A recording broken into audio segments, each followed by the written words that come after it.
What is going on, guys? It is your boy Cash, and we are here today with Elizabeth. And I'm just gonna quickly, no funny intro for this video. I just wanted to keep it nice, short, and sexy. But at the same time, I have to address this. Now, I didn't know, but on the Knights Chronicles Instagram page, you guys, I promise I'm part of the Knights Chronicle Content Creator program, but I am not trying to tell you to follow their social media.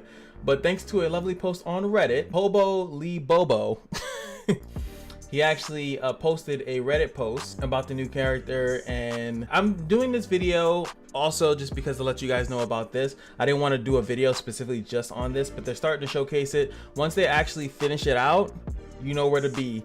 Hit that subscribe button. I hate advertising, but you gotta advertise. Hit that subscribe button if you guys want to be the first when they actually finish this picture. She looks pretty cool so far. She's definitely wind, and when they drop more information, I'll probably be one of the first on that, just so you know. But anyway, back to the original video. So this is actually the funniest thing about this is that I already have done an Elizabeth guide, so I'm going to be renaming this the 2019 edition because she came out sometime last year.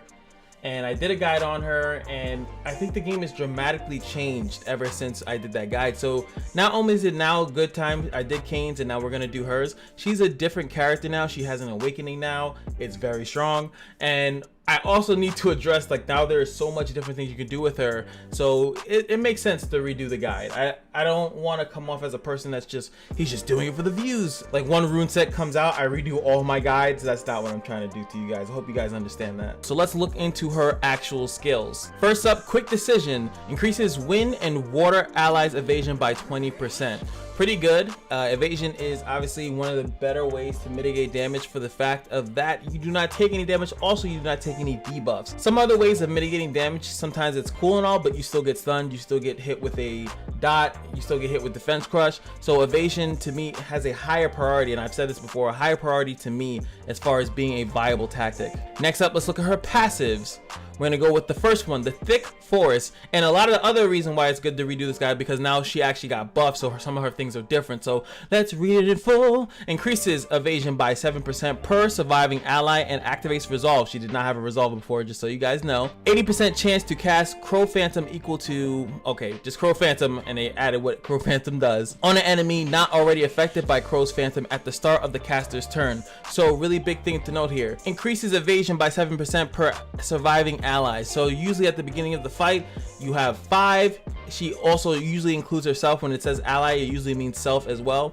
So 7 times 5 is 35% evasion from the beginning. If you're using her lovely leader skills, that is 55 evasion, and yes, it is annoying. She now has a resolve, so that makes her a little bit more durable, especially as a dot character, which she is, spoiler alert.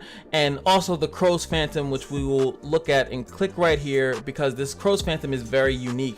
Takes damage each turn, duh. If the Crow's Phantom is removed by an ally of the affected hero, the hero who removes it takes massive damage and receives the effect. So what's really cool about Crow's Phantom is that it pretty much somewhat sort of doesn't go away, and so if someone cleanses it, they take damage and they get it. So it's a crazy debuff. Next up, her second passive skill is Welcome Desperation. 100% chance to apply weaken for 2 turns to decrease the target's might. That's what it does.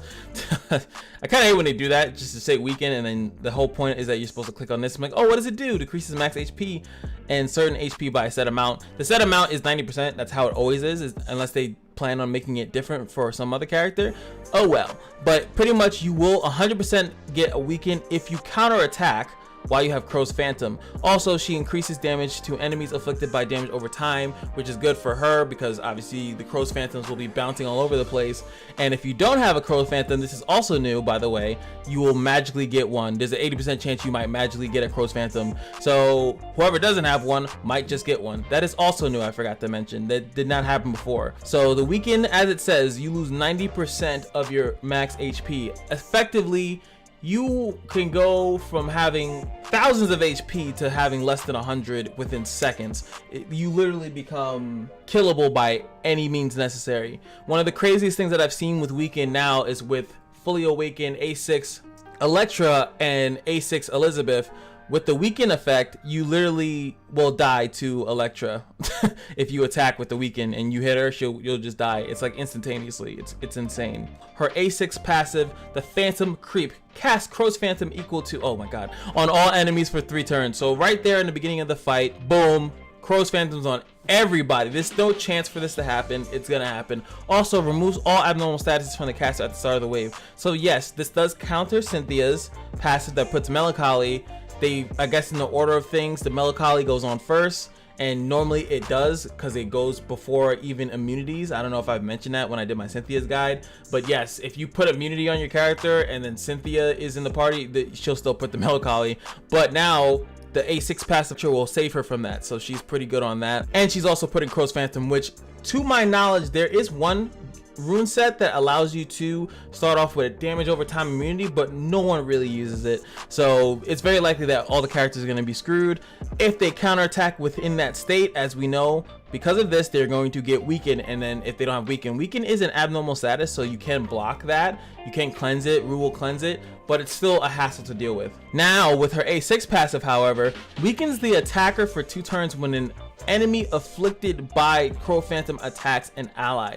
So now it is even harder and more crucial now, because it doesn't have to do with you counterattacking. If you have Crow's Phantom and you attack an ally, you will be getting the weaken effect. Almost happens instantaneously. You get the weaken effect, you take the damage, and you're pretty much dead. It's nuts with her and Electra. And that is the combo I'm suggesting that you guys do. If you have both of them awakened, just put them on the same team. You probably almost insta win fights. It's actually stupid.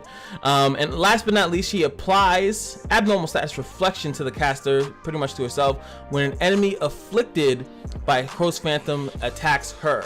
So now abnormal status reflection, which is awesome, because if something is trying to abnormal status her, she will then not take it. And from what I can read of this, it will bounce back stuff. It says excluding taunts and ignores immunity buffs and passive effects. The reflected abnormal status cannot be reflected a second time, which is kind of cool. So you can still taunt her unless they Epic 7. Stop. Jeez, I got a video for you guys coming too. Jeez.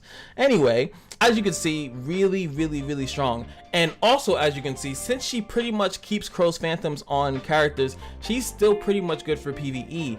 That dot does a lot of damage, and as you can see, she very easily puts it on, and we haven't even gotten to the active skills yet. So let's take a trip down the active skills lane and see how great this character is. So her active S1 skill, Frigid Gesture, we're gonna see here that it inflicts 1 damage a single target hit, and then it has a 50% chance to increase the target's debuff duration. That means exactly what it means. And what I mean by that, all of the debuffs on that target, all of the Crow's Phantoms, all of the weaken effects, any debuff that character has, all the burns, all the stuns, all of that nonsense, the taunts, all of that, she has a chance on her S1 on counter multi-strike to extend them by 1 turn. If you don't understand how stupid that is, you can literally keep a target stunned for its entirety of their life. You can keep a Crow's Phantom there, which is what she's supposed to be extending. That's the whole point of it. You can keep Crow's Phantom on a target forever, pretty much, as long as she keeps S1ing it over and over again. I am still shaken by how extremely powerful that is. But that's not the only good thing about her. Let's check out the S2, Revelation Crow. Inflicts damage in a cone, 50% chance to cast Crow's Phantom to inflict damage if the target has any debuffs. This is another change. Before, they had to have Crow's Phantom. Also, as you level this up, as you can see at level 3, it also changes that you do not need a debuff anymore. Now, once it's level 3, you don't need a debuff. Just do the S2 and it will try to cast it in general. Boom, as you get to level 6, it also changes once again. Now it also has an 85% chance to cast Weaken for 2 turns if the target is a defense type. Now you can even just S2 and put Weaken if they are a defense type. Obviously the reason, because a defense type is probably very tanky and they're giving you the opportunity to insta kill them essentially. So she's gotten better at her witchcraft. She wants to get the match over with. She has to go back to the forest and do forest elfy things. We don't have time to waste, ladies and gentlemen. And last but not least, the S3, Crow's Phantom. I just read it completely wrong because it's definitely Phantom Crow, so please forgive me. So now the S3 was a single target nuke. It was always that. It removed all the buffs has a chance to do that, and it would always cast the Crow's Phantom. Then boom, at level 3, it also gains the ability to disable Resolve, and it gets even better than that, folks. As we get leveled up, it becomes an ignore defense single target nuke, 80% chance to remove all the buffs, puts Crow's Phantom on them, and has a 90% chance to disable Resolve. This character is absolutely nuts. And right now she is on a banner, and I'm not trying to tell you to get that because we all know we got messed up Jenga pieces here, and who knows what this character is going to come out to be and how crazy they are. But if we're going by what's in the game and what's strong, if we have to talk about win characters, Elizabeth is one of the best in the game. And like I said, with the Awakening, she's gonna have all these bonus stats and all this bonus stuff, and you cannot deny how strong this character is. Once again, like, it's like every little part that I do in my video, it's like first we go through the passives and it's like, dang, this character's great. Then you go through the skills, like, damn, this character's great. Now we're gonna go through the base stats, because she also is not a slouch in that regards either. Also, as I always have to mention, because I know that there are new people into this game, you might not saw my Ruby guides. I suggest that you do, they were pretty cool. But you know, you might not, this might be your first guide, maybe you just got this character, this is the first time you introduced to my channel. So I always put to the left side the base stats of every single SSR attacker. If you guys don't know, every single SSR of a certain group have the same base stats outside of attack speed. So as an attacker, the attack, defense, and HP will be exactly the same on the base level, but the attack speed will be different. Her attack speed actually comes out to be 579. What that means is that she is not amongst the fastest characters. There are definitely characters that have 599, 589, but with a base speed that high, that means that she can be brought up to go first. It's probably just going to be better to just work on her other stats. She has 35% evasion on the start of the fight, so this character is already sitting pretty, I have to admit, when the fight starts out. So just keep that in mind. And as we look, boom, base 5% evasion, so she's actually has about 40% evasion at the start of the fight. So let's go over to the runes. Now, I made this rune set a long time ago. I haven't even switched it, but let's go into what I actually would suggest nowadays, because as you can see, this was something that I probably would have thought was good back in the day, but now a lot has changed. The first rune set that we have to mention is the Rune of Burst. I mean, it's pretty obvious, but like I said, when Elizabeth first came out, this actually was not an option. If I remember correctly, I could be wrong, but I'm pretty sure it was not an option. So now we have this beautiful rune set that allows you to do more damage as long as you're attacking a target that has damage over time. As we now know, she puts damage over time right in the beginning of the fight, and there's not much any other character can do about it unless they have the other rune set that blocks it. Agility will always be an option, and it's only an option if I would say you have that S3 maxed out. Ignore defense, try to get to disable Resolve, and take out a target that has Resolve. I think one of her best sets is going to be Continuity. Multi-striking is really good for her because of the fact is that it extends debuffs durations, and it doesn't just work for hers, it works for every single debuff on the target. Doesn't matter who put it there, she will extend it. I'll show you guys a little bit later in the gameplay aspect of it, just to show you how insane that actually is. So that's why I think multi-strike is good, because she has nothing but attacks. All her moves are attack moves. She doesn't have like a buff move. Even if you don't need the S1, you S3 S1, you S2 S1, you S1 S1, and you have the good chance to just extend debuffs. Like I said, extending the taunt on your tank is amazing. There's no other character, well, there's some, just sorry Jesse, but there are no other relevant characters that can do something as strong as this, to extend the taunt to the tank, extend, you know, the stun on the characters in like PvP so that character can't do anything. It's so cool, and I do think it has relevancy, if that's a word. I think it's a word. I hope it's a word. I think it is relevant to mention how strong it is. And of course, we always got to mention the pride and truth. If you don't like to go any cheeky, you like to just go straight lace, just put rage on the character and life, or rage assault, rage, and then the trigger rune set that you kind of want to run. Rage is the base because it gives attack. Everything in this game, most characters just scale off attack, so of course an attacker with more attack will do more attack and damage things. So yes, you can just go rage if you want to. And I always have to remind you guys at the end of the rune section, it's all about sub stats. Remember, count. I've said this before, maybe I have to make another video. Count your sub stats. This 1 2 3 4 5 6. I have 6 of attack. Usually you want about 6 or 7. As you can see, I have 6. Her attack is about 7,000, 7600, right? That is what you are looking for. That is what you want. You want to have her in about a 7,000. If you do not have an attacker in about 7,000 attack, you're doing something wrong. You need to, it doesn't matter what this is. As you can see, I'm on an agility revenge set. And I know some people probably have her on a rage set and don't have 7,000 attack. Make sure that you have at least 7,000 attack, if not more. And she'll definitely have more because she's awakening. So she's going to get a lot of free boosts once you actually start awakening her. Also, another tip, guys, I'm just mentioning this before I go into the hero talents. Don't spend any awakening essences until you have the magical 300. As you can see, right, I could give her that one little step here for some reason. I'm not going to do that because you're going to end up like what happened to my Damien here. I put 50 awakened essences into Damien and I'm not even going to finish it. So wait until you have 300 is my recommendation, and then fully do the whole character. If Karen is broken, I will be pissed if I started doing Elizabeth and then all of a sudden I can't do Karen. Let's go over to the hero talents. 50 is always the same for most attackers. Weapon mastery. 52, I still will actually have to say that there is a slight difference between if you're using PvE or PvP. You know, nothing wrong with going with the burning weapon here because like I said, mine is going to be multi-strike based. If you don't want to go multi-strike based, then I do suggest you to go for one of these. And I shouldn't even say one, not this one, just go with this one. Just go with fortified armor. My thing was based on fighting in arena. There were no bosses when Elizabeth was released. If you guys remember, there was no Lily dungeon.